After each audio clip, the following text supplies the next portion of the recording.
na ye. Ya lobi kete. Monsieur, ngala okufa. Ngate, baso kisi ngai makira na tangi. Aujourd'hui, oui, awa, monde entier et monde en Amazonie. MONUSCO n'a pas autant l'Union européenne. Parce qu'ils humilié les policiers na biso na mboka bango. Alors, nous avons monité ça awa, je suis un bon nombre. Nous avons mis sous wana. Où est ça? Donc, awa boy. Monsieur Anthony Blinken. Oh, ils ont sous-traité Rwanda na ba Ouganda pour pas bomba batuna biso. Nous sommes venus dire à monsieur Félix Tshisekedi de rompre les relations avec l'OTAN. Monsieur Félix Tshisekedi a besoin de décision que il y a quatre relations na l'Union européenne na OTAN. Alors il est temps que biso va prendre soit responsabilité et destin à biso.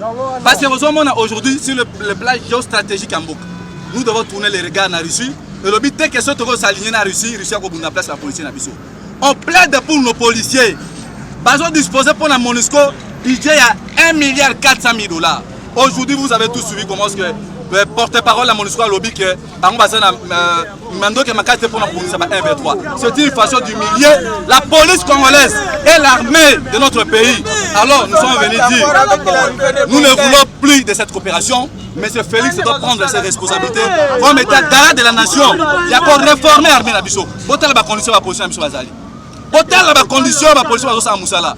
Ils sont mal payés au profit des Américains. Alors aujourd'hui, nous sommes venus dire non à la coopération et puis pour rompre l'accord na MONUSCO na biso ba Congolais. Votant là, ba image oyo, ba policier bazali, bazo bomba ba image nous ça. Bazo bomba ba maman na biso na est. Nous sommes venus manifester pacifiquement ba biloko ya boye. Ça c'est la mission de la MONUSCO. Ça c'est la mission ba policier congolais mission à MONUSCO yango oyo. Ba minere na biso na mboka tozo mona importance na motel botala ndenge bazo kata bato na est et aujourd'hui là on vient réclamer voilà l'importance de notre sit-in aujourd'hui. La lutte va continuer jusqu'à ce que le pays de Mairie Patrice Lumumba sera libéré. La lutte va continuer jusqu'à ce que nous allons trouver gain de cause de ce qui se passe à l'est de notre pays. Merci. Mais non, monsieur Bruno, le même policier, agressé Bino, mais bozo bunda pona cause na bango. Qu'est-ce que vous pouvez dire par rapport à ça? La police fait son travail. Nous sommes en train de faire notre travail. Oui, nous avons notre mémo. La police fait son travail, mais nous demandons à notre policier de nous encadrer, c'est ça notre objectif. Appelle-moi Lumumba, c'est ça l'objectif. Nous sommes venus que la police puisse nous encadrer et accompagner jusqu'à 5 tours que nous avons. Voilà le retour de moi je vais ajouter ceci.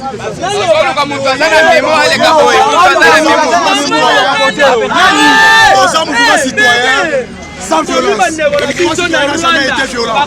Mais les gens qui ont été makila pour réclamer et les gens qui ont été biso. Ngai mulele la soki pour la etali makambo etali mboka. Yango tolobi ke tokotika yango te. Ba image yango bomoni. Et les gens qui ont bandika saka ba image oyo. Soki ba bomba biso to bomba biso lokola bango. Parce que dans sala ba massacre na est biso to so komona te. To so comprendre te. Mais quand on là quand on s'en a kati ba bruit, quand on s'en a kati ba ambiance. Les amis, Nabi ke Congo, et ça rien, nous autres les côté. Les filles, ça bien. On ne peut pas vous faire ça, on ne peut pas faire ça, maman Nabiso. Totalement, papa, ma biso le roi bango. Yango to lobi ke MONUSCO, il faut le mboka oyo. Pour yam to ça na base ya mama kambo tout. Yango na suki ka wana sino ya zanga ndeko mulele na lobi ke baso kisi ngai. Nous voulons la paix au Congo.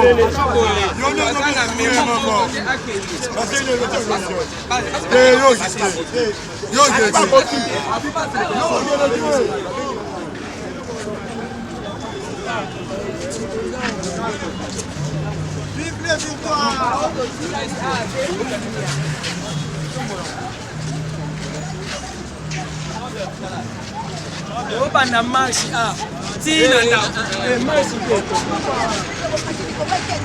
Nous avons si bambaka la biso eza déjà na maboko bato bato bango na kabu na ngana mais minyengo eza wapi Fizi aéroport na biso ya Goma banani baotalela yango baminere nyonso ya Congo ekei wapi ndeko na nga tala bacriminalité awa mpe na capitale bomoni basoldat mwasi lokongo kosimbanga libele basaka na basi na ndako te alongo ntanga maboko na sexe balala na basi na bango te. Ça c'est pour prouver que nous avons accompagné avec les soldats rwandais qui veulent nous piller jusqu'à la capitale. Yango biso tolobi boy N.O.N. Baro bakufi baza batu biso bato bakufa toza batu. Yango tozali kobenga mpe kointerpeller conscience ya bamama bino bato bobotaka baviole bakati botikali baveuve bapasi ya bapolisier oyo babomi mibali na bino kuna mibali na bino baza lelo kote botelema totelema botomuzela mboka na biso.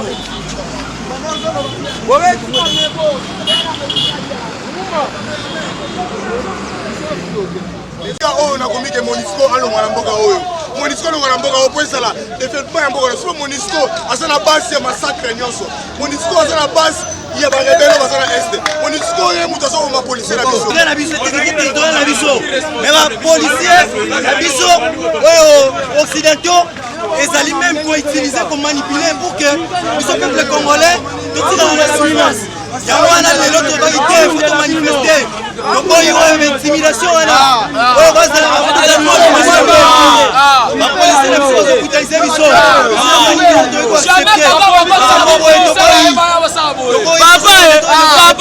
mama na kanda nde bozomonanga boye babomi bandeko na biso na barwanda bamboka olanda nazala mama na kanda batika biso babomi bandeko na batika biso na bafasi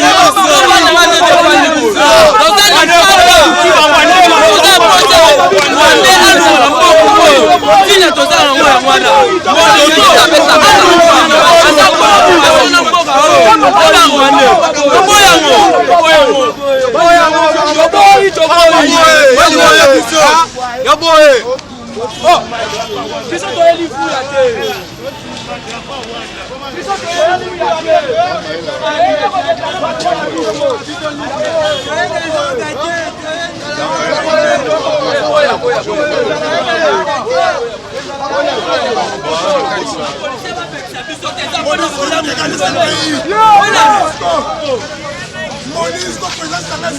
Voici habitant libre.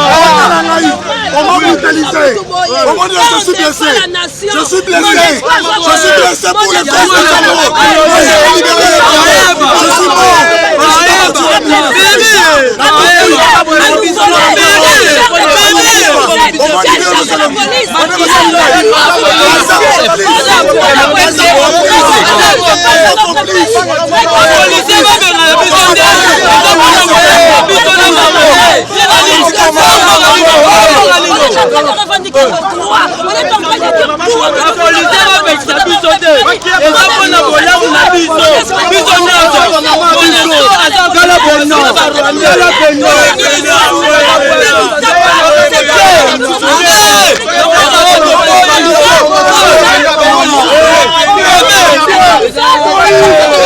Notre pays c'est comme ça. Allez-y comme ça.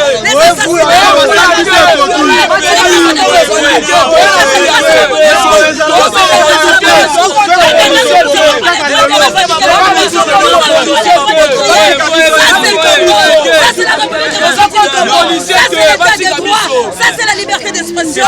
Tout est mal dans notre pays. Nous avons assez. Aujourd'hui, si nous allons mourir tous ensemble, au lieu de rester chez nous, au lieu de regarder comme des téléspectateurs, au lieu de la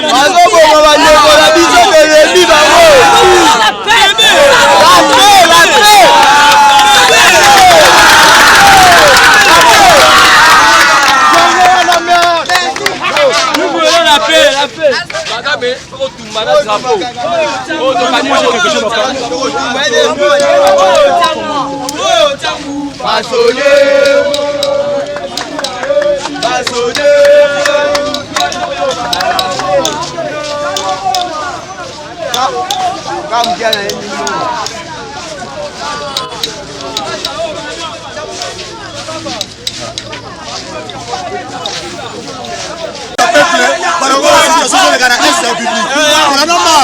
Ça fait que 2 ans, oh Monisco est en bas Monisco il y a plus de morts. Il y a plus de morts. fois. Yango biso peuple lelo Salumumba. Tolobi ke Risia ya. Tolobi bango. Tolobi baya.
Bazonga chez Bango.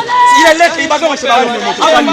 Population, il faut informer aussi votre peuple qui ne connaît rien, que nous voit comme des étrangers. Qu'est-ce que nous devons faire? Maintenant, tous les bateaux vont tout lobby. Lobby na Bunagana, M23 et Bomi.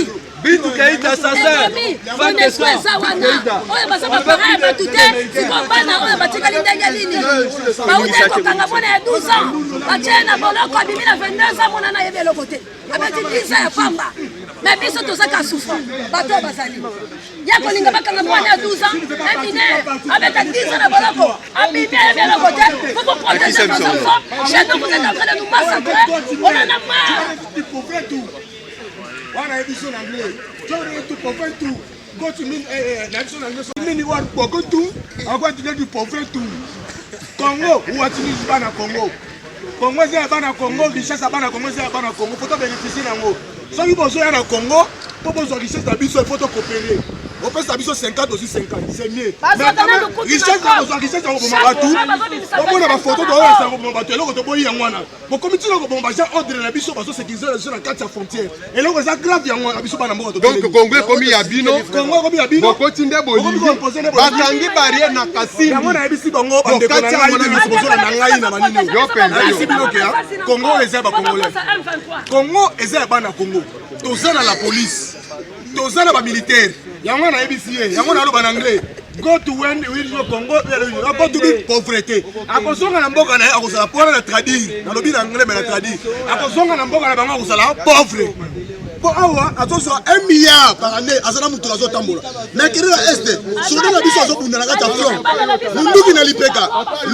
Luka ka lipeka sodo na biso ba luka ka lipeka ko azo lumba solo parce que munduki za lipeka azo bunda pour défendre intégrité territoriale. Bango ba selo ti bazo conserver. So biso to take o tete botika. To song si me bango le bazo ya, bango ba permettre bango ya.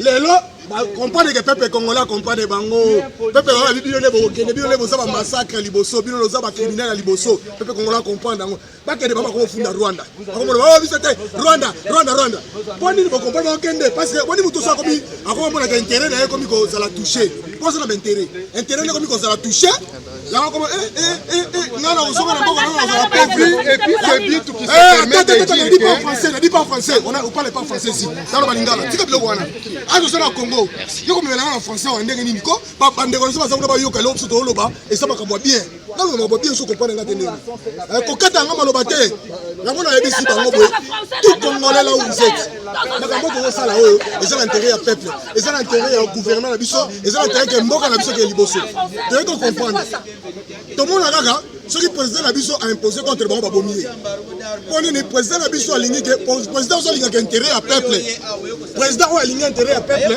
à tout le temps au salé mabé tu so comprendre en côté mais les lois biso peuple nouvelle génération Makila Lumumba la besoin ba komi sans Lumumba Makila Lumumba to telemi to bien parce que les grands Lumumba père spirituel la biso Lumumba lo baginini c'est le temps de retourner les gars vers la Russie.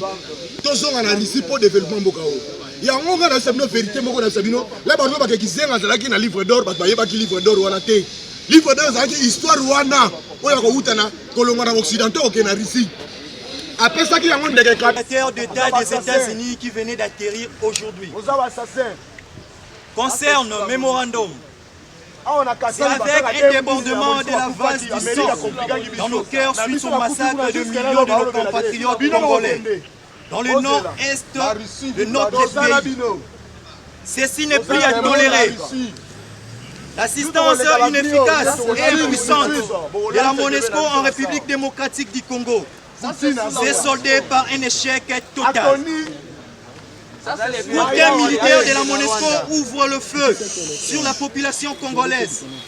Ce qui a reçu un ordre de sa hiérarchie. C'est ici nous indignons de l'acte insupportable qu'a posé les contingents de la MONUSCO en ouvrant le feu sur un peuple souverain en violation du droit de l'homme. Ce même contingent a forcé la frontière de notre pays, un État souverain, en violation de notre intégrité territoriale. Au-delà de l'agression, cet acte est une menace inexcusable vis-à-vis de la population congolaise. Ils sont venus piller nos Nous minéraux. référons à l'article 63 de notre Constitution qui stipule: nous Congolais avons les droits et les devoirs sacrés de défendre le pays et son intégrité territoriale face à une menace ou une agression extérieure. Eu égard à ce qui procède, nous exigeons à la MONUSCO de quitter les sols congolais sans délai. À défaut, à la fin de ce mois d'août, pour obtenir résiliation directe du contrat de la MONUSCO avec la République démocratique du Congo.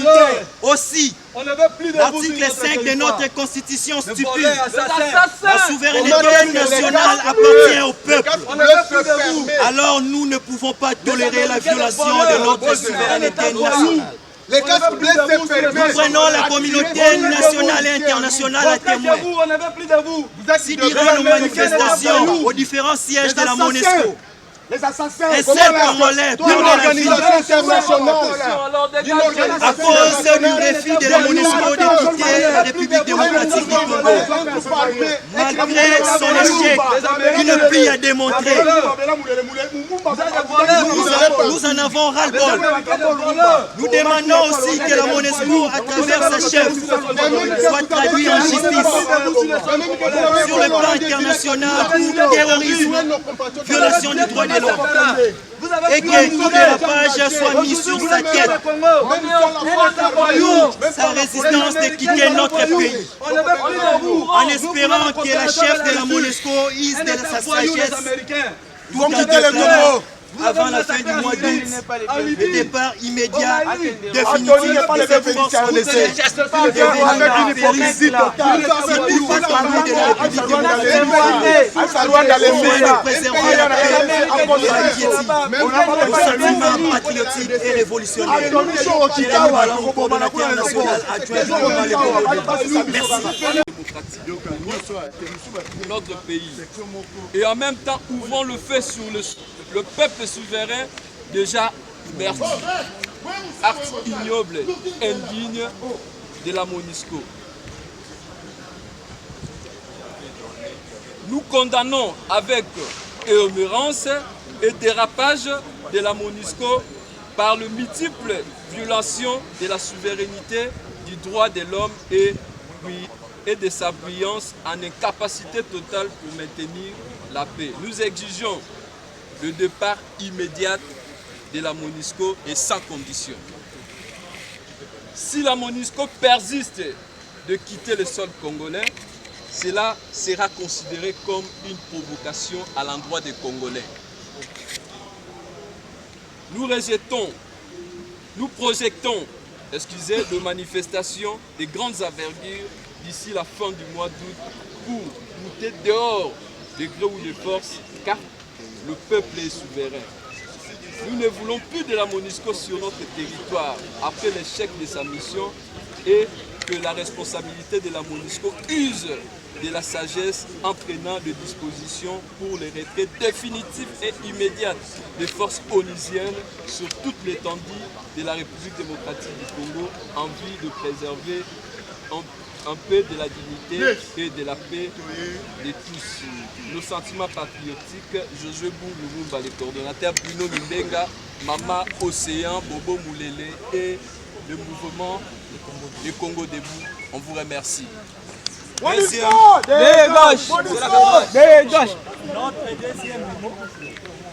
Que nous constatons l'inefficacité, l'échec catastrophique de la MONUSCO dans la mission de maintenir la paix et la stabilité sur le sol congolais depuis 22 ans.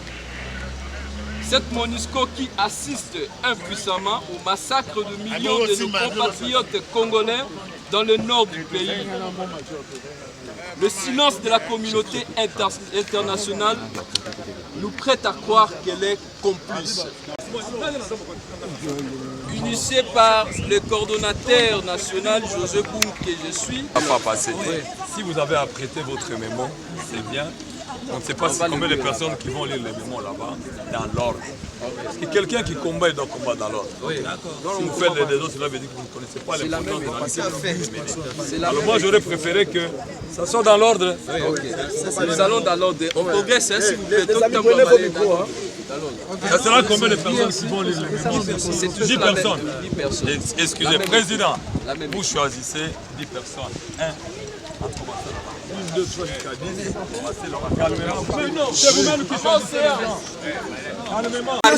Le peuple s'est retrouvé, c'est ça notre objectif. Acte au porte-parole à MONUSCO a lobby que Bango Bazana Minduki Makasi te pona kobulisa M23. Les actes ya ko humilier bino, pas policier na biso. Les actes ya ko humilier Congo. Parce que Bango bazovanda kana côté à est, mukoni ba okena kovanda kuna na Bassa Kusini, na Équateur. Mukoni ba okena kovanda na Bandundu. Pourquoi Bango bazoka makana côté à est? C'est que bayebi quelque chose. Yango wana bomoni biso ko lembate, zo senga na biso, zo senga na bino.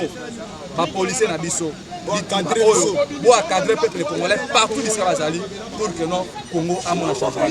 Mais c'est Tony, message na le bienvenu au thé. Aza le bienvenu na Congo thé. Toyebi, ndenge to termi a ba okena ko sala ko calmer, ba sala rôle ya sapeur pompier, ba okena ko calmer na Rwanda. Mais ba bango que non chaque génération a son sens de combat. Merci. Bon. On va faire ça après tout le temps. Alors, les mots qui déposés, puis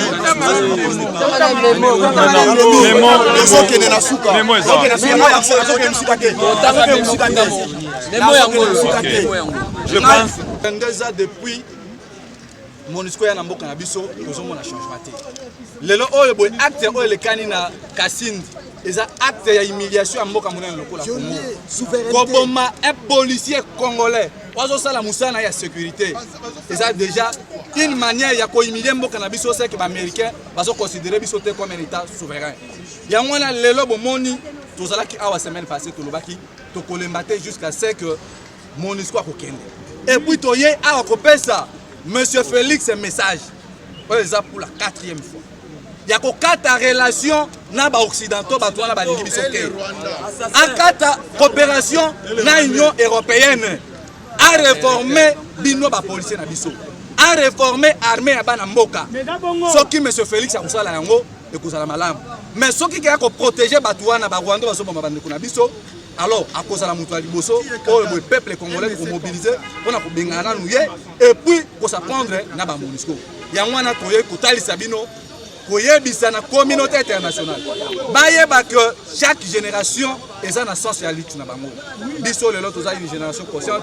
Il a changé façon na biso pour mona kambu. To lobby a luka façon nyonso pour coopérer na Russie. Tant que ba coopérer na Russie, le biteke ba Russie ba ko bunda kati ya mboka na biso. Et ça une manière to zolo ba pona hôtel c'est que non, ba tout na za respect ya état. Problème na biso ezali mon colonel babong. Disparition chaque nous disparition. Il y a nos forces armées qui ne sont pas équipées. Alors que la MONUSCO nous paie des milliers de dollars, des milliards de dollars. Nous mourons, nous en avons marre. Nous sommes en retard même de 50 ans. Depuis que Lumumba nous a laissés, on est là et d'ailleurs on est en train de reculer. Pendant que les autres sont en train de évoluer. Il y a des enfants. Je suis née. Je sais sentir la douleur d'une femme. On tue des mères alors que l'enfant est en train de téter. La mamelle de sa maman. On tue les enfants et les enfants restent des orphelins. Tout ça, ça nous pince les cœurs. Ça nous déchire l'âme. C'est-à-dire il n'y a pas d'humanisme. La MONUSCO, nous on croyait que la MONUSCO était une solution. On a réalisé que c'était un problème sérieux. Comment un véhicule de la MONUSCO peut connaître un accident alors que les gens accourent vite pour voir s'il y avait des victimes? On va se rendre compte que ce sont nos coltons. Donc nous mourons à cause de nos richesses. Nous en avons marre. Nous refusons la MONUSCO, nous refusons les Rwandais, nous refusons tous les pays limitrophes qui sont complices dans cette histoire. Nous voulons la paix, nous voulons le développement. Merci.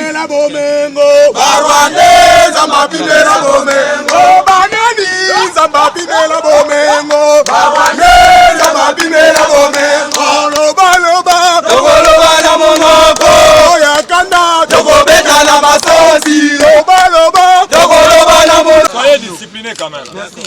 Vous n'avez pas de problème particulier avec la police.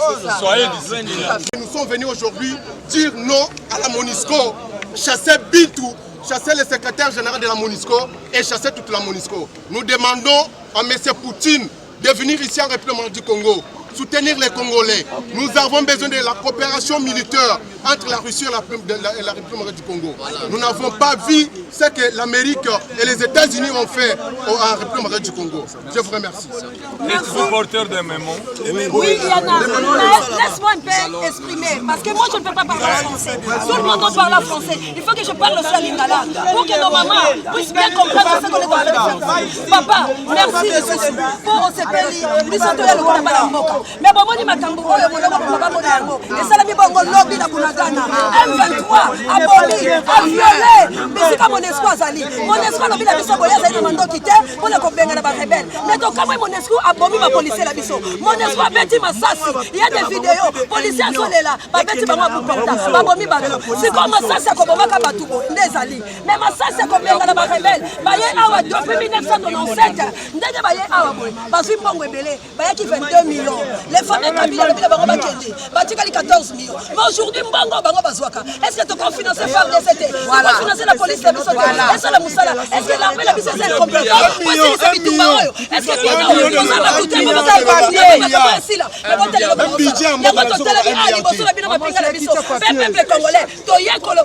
non à la MONUSCO, Mboka la biso enzima. Ce qui va boyer, cela veut dire Mboka la biso pesa complice. À ce moment, biso peuple congolais, toko luka MONUSCO, kobela ye, aya kosala po ya sa santade. Que vive le MONUSCO.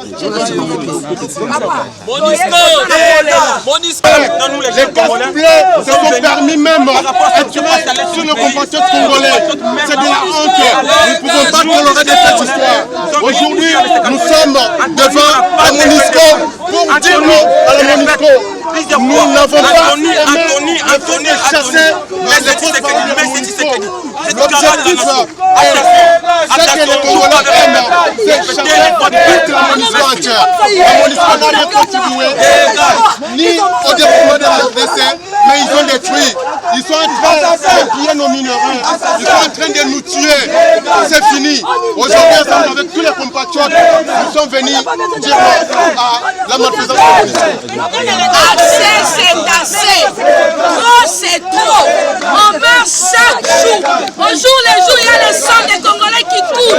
Plus que les fleuves congolais, le sang des Congolais coule. Au jour le jour, nous dénonçons la complicité de la MONUSCO dans cette histoire. Nous disons non au Rwanda, Ouganda et tous les autres pays complices de cette guerre de la souffrance de nous peuples congolais. Nous avons assez reculé. Nous mourrons au jour le jour. Nos mamans sont violées. Nous tous nous... Dégage MONUSCO! Dégage MONUSCO! Dégage MONUSCO! Dégage MONUSCO! Dégage MONUSCO! Dégage MONUSCO! Dégage MONUSCO!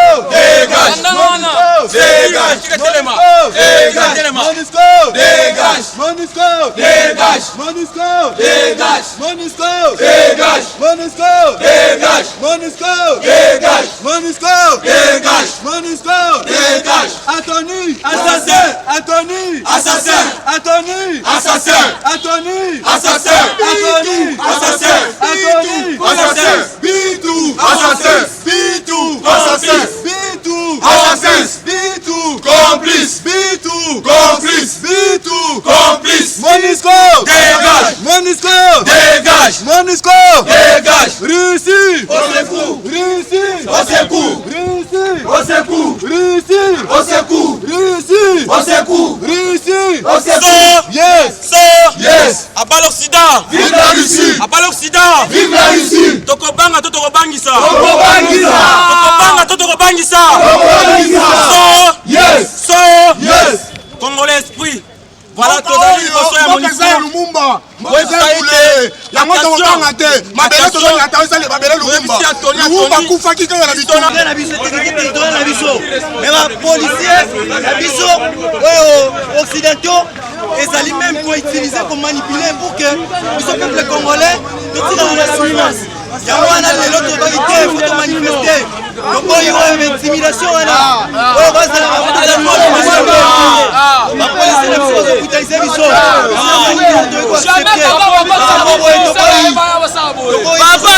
Papa, mama na kanda ne bozomona nga boye babomi bandeko na biso na barwanda bamboka olana nazana mama na kanda batika biso babomi bandeko na batika biso na bafasi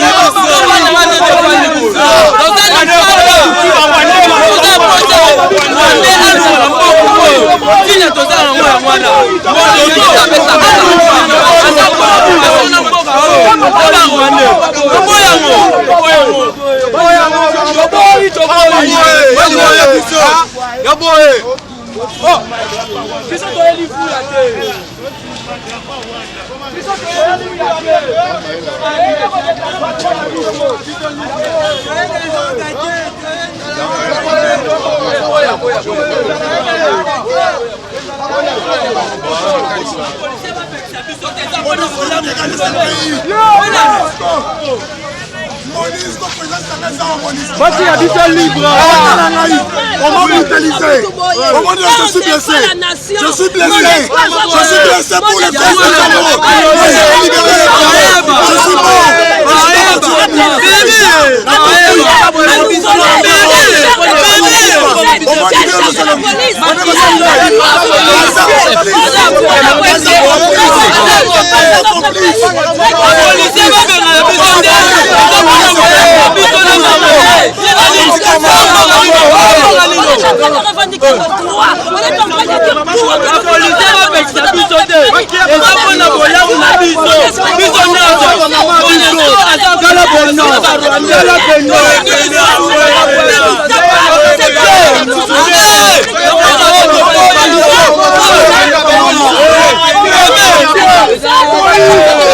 Notre pays c'est comme ça.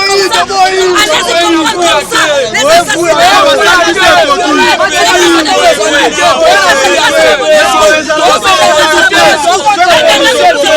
Les assassins.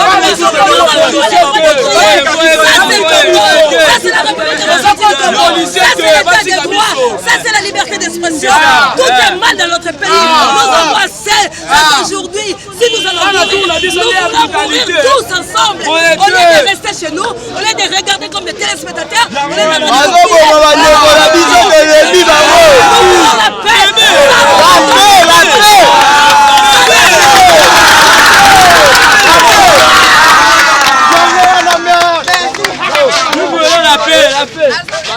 oh, tout malade, drapeau. Oh, moi j'ai quelque chose à faire.